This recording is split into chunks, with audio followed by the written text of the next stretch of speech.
अस्सलामुअलैकुम व्यूअर्स। आज हम बनाएंगे रगड़ा जो चाट पानी पूरी वगैरह के लिए इस्तेमाल हो सके। इसके लिए हमने 2 प्याली छोटी छोटी मटर और बड़े वाले चने और पीले मटर लिए हैं। मटर हमने दोनों तरीके के लिए हैं, हरे भी हैं, येलो भी है, और चिकपीस जो है चना, हमने काबुली चना भी ले लिया है।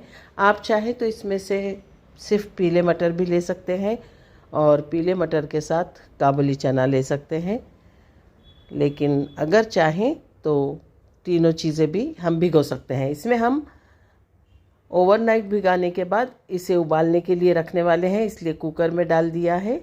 पानी हमने इसमें 1.5 गिलास डाला है और हाफ़ चम्मच ज़ीरा, हाफ़ चम्मच अजवाइन और हाफ़ चम्मच हल्दी, नमक जायके के मुताबिक शामिल किया है और इसे कुकर में डालकर पकने के लिए रख दिया है।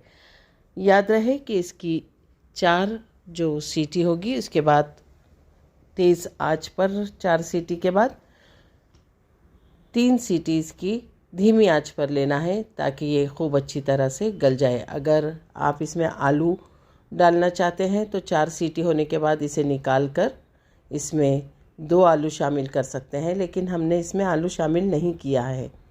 हमने कढ़ाई में थोड़ा सा ऑयल और ज़ीरा सौते करने के बाद उसमें हाफ़ चम्मच अदरक लहसुन का पेस्ट और 3 मीडियम साइज़ के टमाटर खूब अच्छी तरह से बारीक पीस लिए थे, उन्हें अच्छी तरह से भून रहे हैं।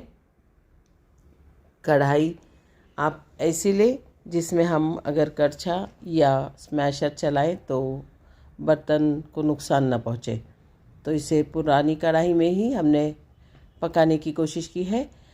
1 चम्मच हरी मिर्च का पेस्ट हमने इसमें शामिल किया है और हाफ़ चम्मच हल्दी शामिल की है।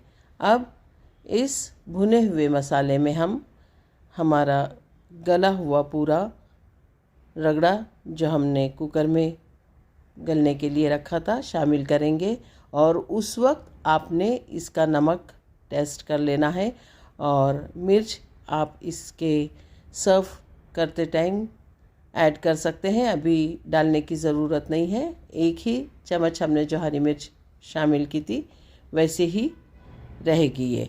देखिए, इसे स्मैशर से अच्छी तरह से हमने जितना हो सके, आपने जितना मैश करना चाहते हैं आप उतना कर दीजिए, क्योंकि खूब अच्छी तरह से गले हुए मटर और चने हैं ये। इसे खूब अच्छी तरह से पकाते रहें, ये खूब गाढ़ा हो जाएगा। अगर आप इसमें उबले हुए आलू शामिल करना चाहते हैं तो अलग से उबाल के इस वक्त भी शामिल कर सकते हैं। बहुत ही लजीज और जायकेदार रगड़ा बनता है ये। इसे सर्व करते हुए मिर्च का पाउडर, ज़ीरा पाउडर, थोड़ा सा गरम मसाला पाउडर और इमली हरी चटनी वगैरह डालकर सर्व कीजिए। इसका जायका बहुत ही लजीज और मज़ेदार बनता है और आप अपने हिसाब से इसके जायके को ट्विस्ट कर सकती हैं। बच्चों के लिए कम मिर्च वाला, बड़ों के लिए उनकी पसंद के हिसाब से।